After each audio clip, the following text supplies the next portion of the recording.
এখন সমস্যাটা হলো সমর এসার সুনিশ্চিত ভবিষ্যতের কথা ভেবে এই বিয়েটা দিতে চাইছে, আর আমরা সব সত্যিটা জেনে বিয়েটা ভেঙে দিতে চাইছি। কিন্তু বাবা, আমরা যা করছি এসার ভালোর জন্যই তো করছি। হ্যাঁ অবশ্যই, কিন্তু এসার ভবিষ্যৎ নিয়েও যে একটা রিস্ক থেকে যাচ্ছে সেটা তো অস্বীকার করা যায় না। অথচ আমরা যদি ঠিক সময়ে ভুলটা সবার চোখে আঙুল দিয়ে না দেখাতে পারি, আর তাহলে বলি এসার বিয়েটা ভেঙে যায়, তাহলে সবার চোখে আমরা কতটা ছোট হয়ে যাবো বুঝতে পারছিস?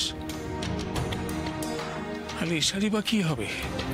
আমি বুঝতে পারছি বাবা তুমি কি বলতে চাইছো। এসার ভালো মন্দ সবটাই তো এখন আমাদের উপর নির্ভর করছে। আর আমরা থাকতেও যদি এসার ওই ছেলেটার সাথে বিয়ে হয়ে যায়, তাহলে আমি নিজেকে কোনোদিন ক্ষমা করতে পারবো না। এই জন্যই আমি সমরকে বারবার বলেছিলাম যে সব নেতা মন্ত্রীদের সঙ্গে জড়িও না, এদের আসল চরিত্র ওপর থেকে বোঝা যায় না। শুনলো না, সেই ওর ছেলের সঙ্গে এসার বিয়েটা ঠিক করে ফেললো। কি যে মোহ ওর ওই রজতব রক্ষিত সম্পর্কে। বাবা, এতে কাকুমনির কোনো দোষ নেই। কাকুমনি তো ওই রজতাভ রক্ষিতের পাতা ফাঁদে নিজেকে জড়িয়ে ফেলছে। কাকুমনি জানে এতে ব্যবসায় লাভ হবে, এসার বড় লোকের ঘরে বিয়ে হবে। আসলে কি বলতো বাবা, মানে পরিবার নিয়ে এই যে কাকুমনির দুর্বলতা, এইটাকেই রজতাভ রক্ষিত কাজে লাগাচ্ছে নিজের স্বার্থ সিদ্ধির জন্য।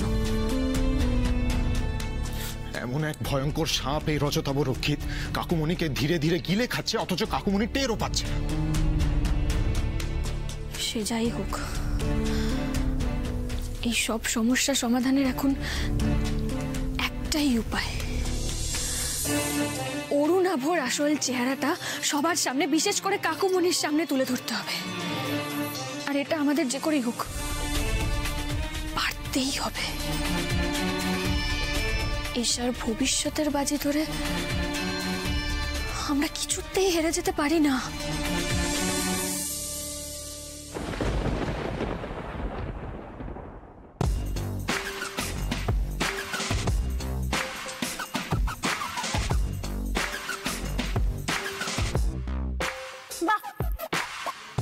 বর্ষা, তোমার হাতের কাজ তো বেশ ভালো। রাখি, দেখ তো জুতোটা কিরকম চকচক করছে।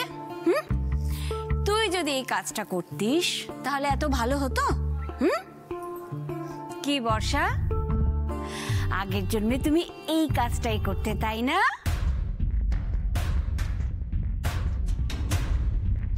এই বুড়ি তো দেখছি বাবার আশকারা পেয়ে সাপের 5 পা দেখেছে।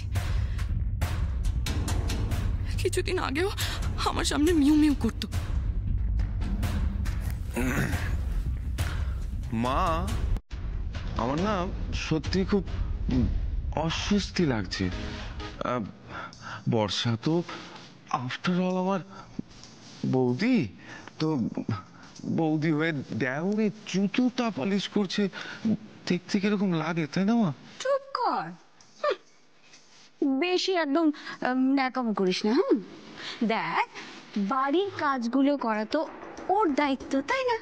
একবারে জুতো সেলাই থেকে চণ্ডীপাঠ। আর ও কাজগুলো যদি না করে তাহলে দাদাকে বলে ঘাড় ধাক্কা দিয়ে বাড়ি থেকে বার করে দেবো। সেটা বেশি ভালো হবে কি না?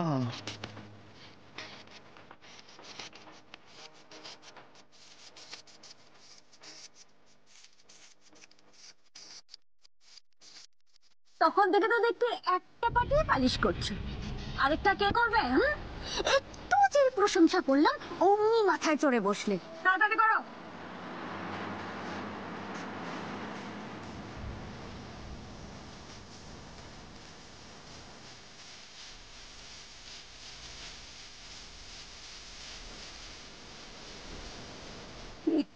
রকি, 10টা টাকা দে তো। কি করবে মা? বাবা তুই দে না। দিচ্ছি। দে, তাড়াতাড়ি দে। এই নাও না।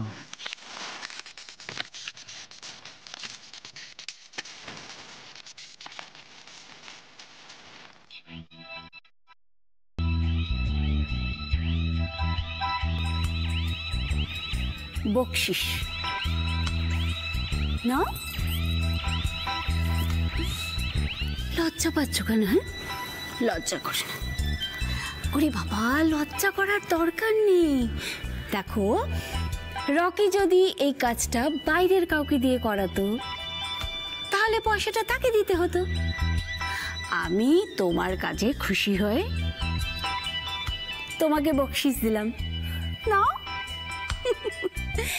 নাও, কি হলো, ধরো।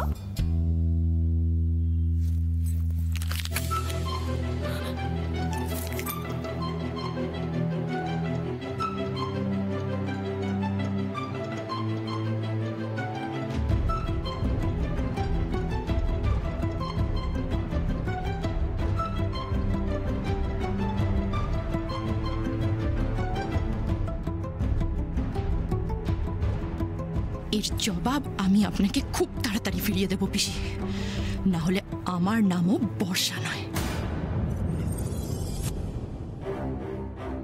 আর শুধুমাত্র এশার বিয়ে আটকানোই নয়, আমাদের উদ্দেশ্য হলো অরুণাভর এই অসামাজিক দিকটা আইনের চোখে তুলে ধরা।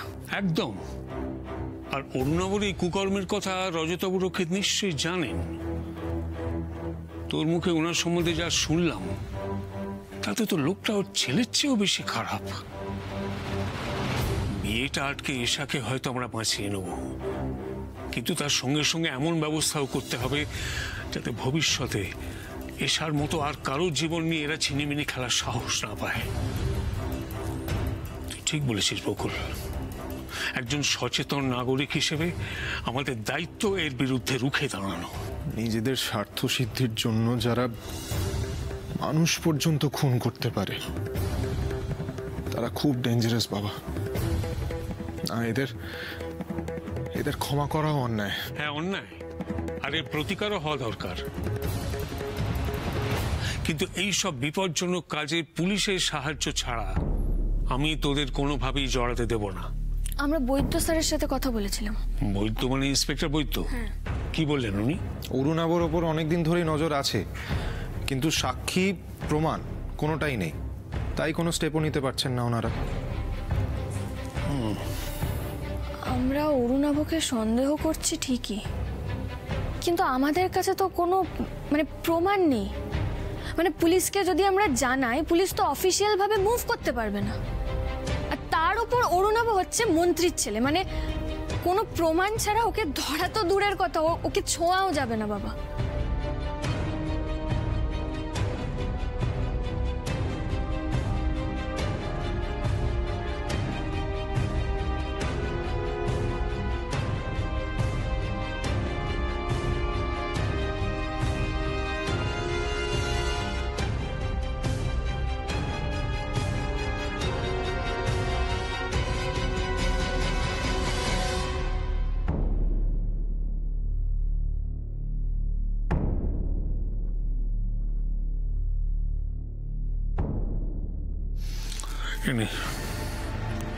এটা কি বাবা?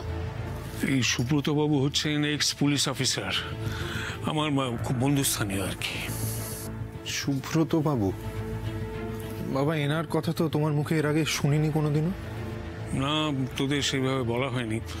এনার সঙ্গে কিভাবে আলাপ আমি সে পরে বলবো খন। ইনি ছিলেন নার্কোটিক্স ডিপার্টমেন্টে খুব বড় অফিসার। নার্কোটিক্স মানে? নার্কোটিক্স মানে হচ্ছে ওই নানারকম ড্রাগস আর কি, গাঁজা, হেরোইন, কোকেন, এইসব নিয়ে যারা ব্যবসা করে সেই সব চক্রকে ধরাই ছিল ওনার কাজ। তোরা এক কাজ কর, তোরা আজই গিয়ে ওনার সঙ্গে দেখা কর। আমি ফোনে ওনার সঙ্গে কথা বলে রাখবো। আমার মনে হয় সবটা শুনলে ও আমাদের কিছু হেল্প করতে পারে। আরেকটা কথা, আপাতত এই পুরো বিষয়টা যেন আমাদের তিনজনের মধ্যে থাকে, কারণ যত গোপনে এই কাজটা করা যাবে সফল হব আমরা তত তাড়াতাড়ি। ঠিক আছে বাবা।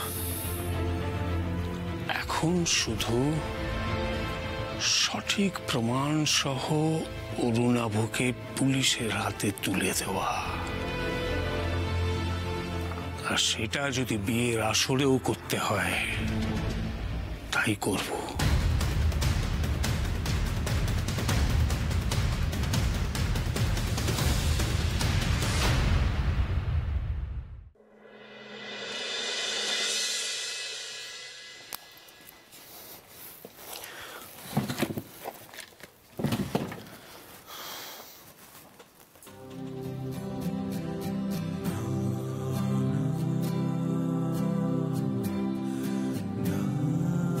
ভারী মিষ্টি লাগছে তো আপনাকে।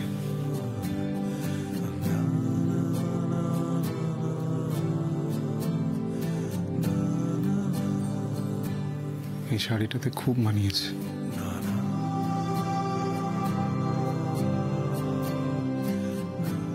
শুধুমাত্র রং রূপ দিয়ে বোধহয় আপনার সৌন্দর্য বিচার করা ভুল। আপনার আসল সৌন্দর্য আপনার মনে, আপনার আত্মায়।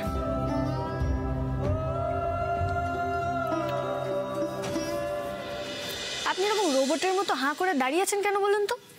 না না, কিছু না। ও, বুঝতে পেরেছি। এই কদিন আপনার অফিসের কাজে খুব ফাঁকি হয়ে যাচ্ছে, তাই না? ওটা ভাবছি না। এশার বিয়ে আটকানোটাও এখন আমার কাছে ইকুয়ালি ইম্পর্টেন্ট কাজ।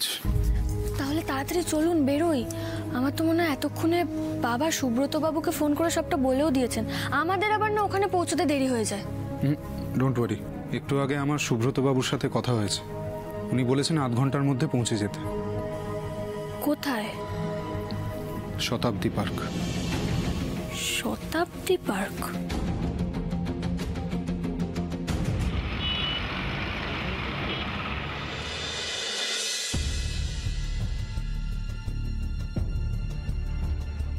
আচ্ছা, আপনি ঠিক শুনেছিলেন? মানে উনি আমাদেরকে এখানেই আসতে বলেছিলেন? হ্যাঁ, একদম ঠিক শুনেছি। আমি কি শুনে ভুল জায়গায় আসবো নাকি? না মানে উনি এখনো এসে পৌঁছলেন না। আরে আমরাই তো একটু আগে চলে এসেছি, ওনার তো আসার সময় হয়নি এখনো। একটু ওয়েট করুন, উনি ঠিক টাইমে চলে আসবেন।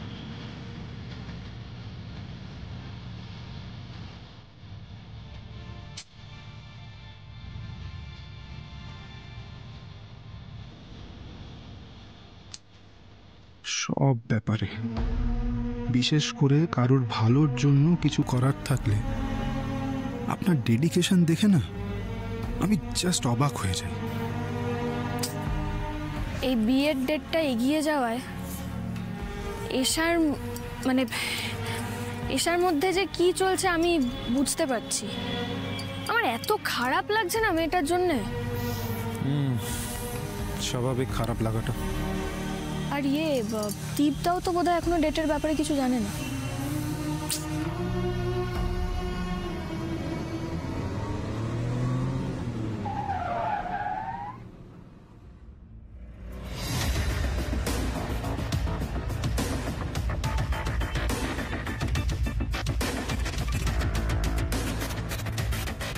পাংচুয়ালিটির তুলনা নেই ওনার।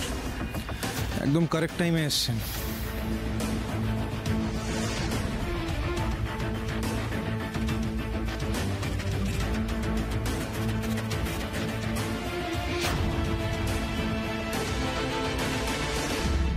Hello, young man.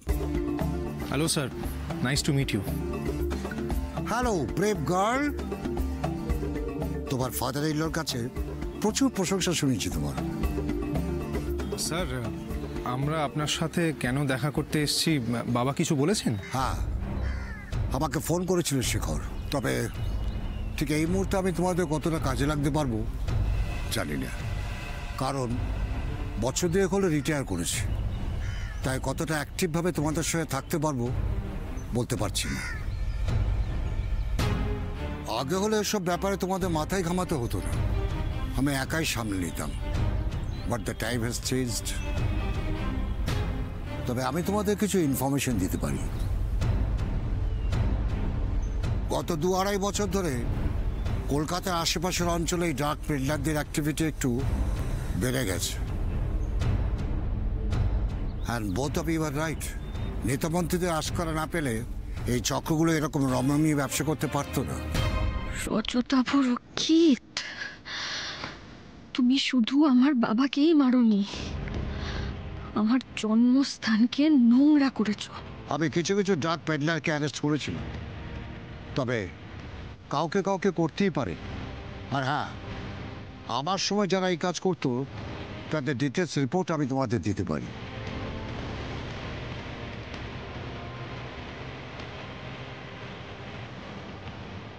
Thank you আরে ওয়েট আগে রিপোর্টগুলো ভালো করে স্টাডি করো, দেখো কোনো ক্লু পাও নাই। ওয়েট খুব কনফিডেন্সিয়াল রিপোর্ট, পাবলিক প্লেসে দেখো না। Sure sir. জানো তো, পুলিশের চাকরিতে বহাল থাকুক আর না থাকুক, শুয়ে ঘুমিয়ে সবসময় পুলিশ থাকে। তাদের চোখ, কান, মাথা সবসময় চাকরির কাজ করে। অপরাধ আর অপরাধী খুঁজে বেড়ায়। তোমাদের এখন সেরকমই হতে হবে। রিপোর্টটা ভালো করে স্টাডি করো, আর এই রিপোর্ট সম্পর্কে কোনো রকম জিজ্ঞাসা থাকলে you can call me any time. তোমরা কোনো ইনফরমেশন পেলে পুলিশ যাতে ইমিডিয়েট অ্যাকশন নেয় তার ব্যবস্থা আমি করব। Thank you very much sir. Best of lakh.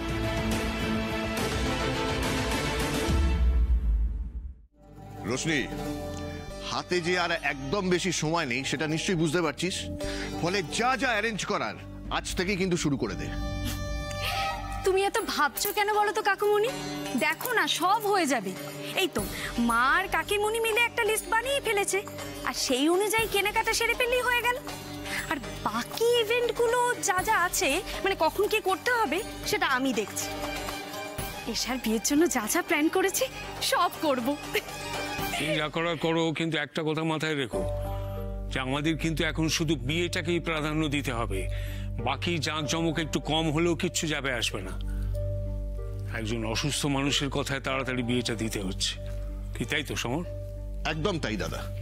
বাবা, বলছিলাম কি ওই নেমন্ত্রিতদের লিস্টটা করে ফেললে হতো না? হ্যাঁ সে করো, কিন্তু এই লিস্টটা বেশি বড় করো না। একেবারে খুব ঘনিষ্ঠ আত্মীয় স্বজন ছাড়া কাউকে নেমন্ত্রণ করার দরকার নেই। দাদা একদম ঠিক কথা বলেছে। আপাতত বিয়েটা হয়ে যাক, এরপর রজতাবু বাবু সুস্থ হলে তখন তো বড় করে অনুষ্ঠান হবেই। কিন্তু কাকুমণি, এশার বিয়েটা এরকম নম করে দেওয়ার কোনো মানে হয় না। যে বিয়ে হবেই না তাতে নেমন্তন্ন করে ডেকে এনে লোক হাসাতে চাই না আমি। দেখো, মেহেন্দি আর সঙ্গীত এই দুটো বাদ দিলে চলবে না, এই দুটো কিন্তু হতেই হবে। আচ্ছা বেশ সব কিছু হবে, ঠিক আছে। কি ব্যাপার বলতো, ঋষি আর বকুলকে অনেকক্ষণ দেখছি না, কোথায় গেছে ওরা? কাকুমণি, ওরা তো বেরিয়েছে একটু। কোথায় গেছে তা তো জানি না। ওই তো নাম নিতে না নিতেই হাজির। অনেকদিন বাঁচবে তোমরা। সেই কোথায় গিয়েছিলি? আরে বাড়িতে এখন কত কাজ, কোথায় চলে যাচ্ছিস বলতো? ওই আমরা একটু বেরিয়েছিলাম। একটু বেরিয়েছিলাম মানে কোথায়? ওরা আমার এক বন্ধুর সঙ্গে দেখা করতে গেছিল। আমার বন্ধু চৌধুরী দা অনেকদিন পর দিল্লি থেকে ফিরেছেন, তখন উনি বলছিলেন যে বিয়ের সময় তো উনি থাকতে পারেননি, তাই ওদের সঙ্গে একটু দেখা করতে চান। তাই বললাম যা, আজ গিয়ে দেখা করে তোরা। ও আচ্ছা ঠিক আছে, আমি একটু ওদিকে যাই। আচ্ছা বকুল, চৌধুরী আঙ্কেল তোমাদের কি গিফট দিলেন? দি ভাই, ওটা কনফিডেন্সিয়াল রে, তোকে দেখানো যাবে না। আমাকে দেখানোর দরকারও নেই রে, তোদের গিফট তোরা যেখানে খুশি লুকিয়ে রাখ। আর এমনিতেও এশার বিয়ে নিয়ে আমার অনেক কাজ আছে, আমি চললাম। উত্তরটা ভালো ছিল।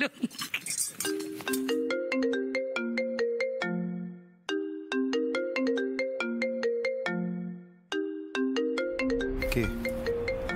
এটা তো আননোন নাম্বার। হ্যালো হ্যালো বকুল, আমি বাণী রক্ষিত বলছিলাম, অরুণ আবার মা। হ্যাঁ আন্টি বলুন। তোমাকে একটা জরুরি খবর দেবো বলে ফোন করেছিলাম বকুল। হ্যাঁ বলুন। আমার স্বামী সত্যি হার্ট অ্যাটাক হয়নি বকুল, পুরোটাই সাজানো। বিয়েটা যাতে তাড়াতাড়ি হওয়ানো যায় সেই জন্যেই ওই নাটকটা করেছে। আসলে শেখর বাবুকে কনভিন্স না করাতে পারলে তো বিয়েটা পিছিয়ে যেত, সেই জন্যই। আমি জানতাম ঠিক এরকম কিছু একটাই ঘটেছে। বকুল, আমার স্বামী সম্পর্কে তুমি এরকম একটা কিছু হয়তো আন্দাজ করলেও করতে পারো, কিন্তু তুমি যেটা জানো না সেটা হলো এই পুরো নাটকটার সঙ্গে সমর বাবু জড়িত। কি? হ্যাঁ বকুল,